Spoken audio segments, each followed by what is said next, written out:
参战部队共有105个团，这是百团大战呐。好，这个战役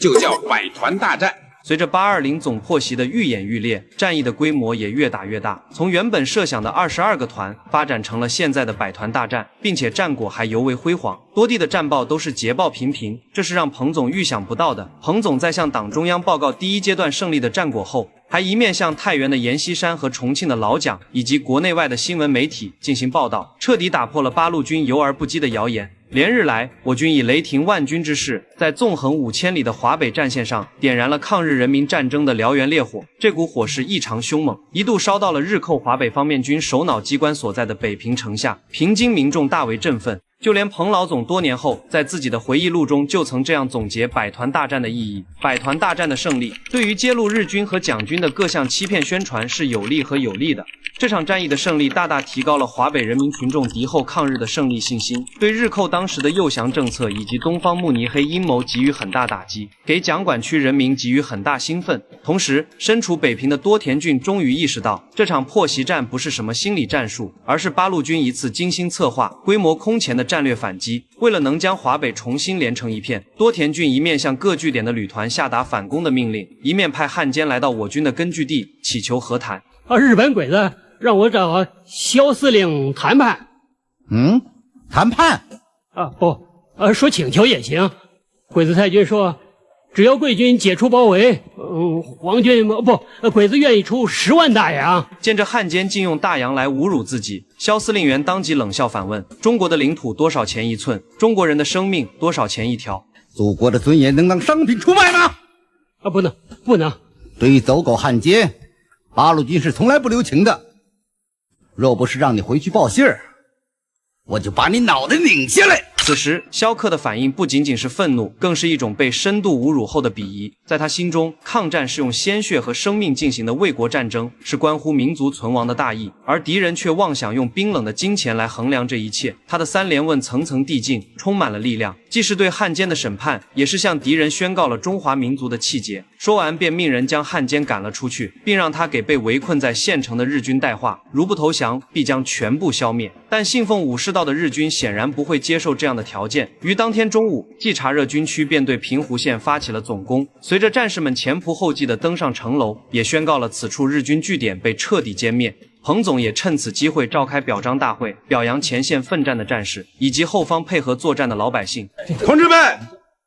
毛主席给我们派来电报了。他说，百团大战真是令人兴奋，像这样的战斗是否还可以组织1、2次？毛泽东。全场顿时爆发出雷鸣般的掌声和欢呼声，我军此刻是欢声笑语，喜气洋洋，甚至还在计划着下一阶段的战役。而此时的日军就难受了，多田骏在华北的失利直接惊动了在南京的西尾寿造大将，他前脚刚从华北抽调4个师团进攻西安，还没过多久，华北就乱成了一锅粥，这让他不得不亲自来到北平了解情况。一夜之间，交通瘫痪，通讯中断，几百个据点被摧毁，皇军伤亡数以万计，这在皇军作战史上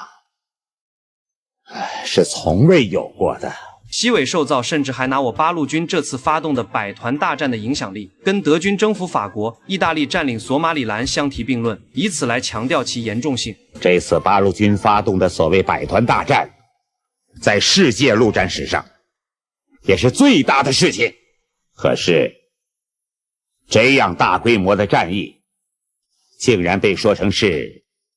心理战术。此时西尾寿造的愤怒是可以理解的，战略上的被动和巨大的损失让他将百团大战与欧洲战场相提并论，一方面是夸大其词以斥责下属的无能，另一方面也真实地反映出这次打击对日军整个侵华战略布局的沉重冲击。在痛斥完所有将领后，他对多田骏下达了死命令，要求在半个月内必须恢复华北主要交通线，5天之内必须重新夺回井陉煤矿，因为井陉煤矿是日军在华北最重要的能源补给基地之一，它的丢失直接影响到鞍山钢铁厂和石家庄炼油厂的生产，进而威胁到日军的军火制造以及坦克、汽车的燃料供应。据日方史料《华北治安战》记载，百团大战开始后，日军通讯完全断绝，各部队完全被孤立，只能独立作战。而井陉煤矿遭到的毁灭性打击，据日方统计，需要半年以上的时间才能完全恢复生产。这就证实了为什么西尾受造如此着急的原因。多田骏将军，是，指挥官阁下。下月中旬，我在南京等你的捷报。是。为了能够快速地控制华北的交通据点，多田骏找来了《孙子兵法》，他想效仿我军百团大战出其不意、攻其不备的特点，也发动一次830闪电计划。但多田骏的闪电计划却是到处漏风，在行动没多久便被我军所察觉。哼，让他来吧。敌人分5路来，陈赓、周希汉加上陈锡联，就领着敌人在大山里转圈圈。等他精疲力尽时，就集中优势兵力，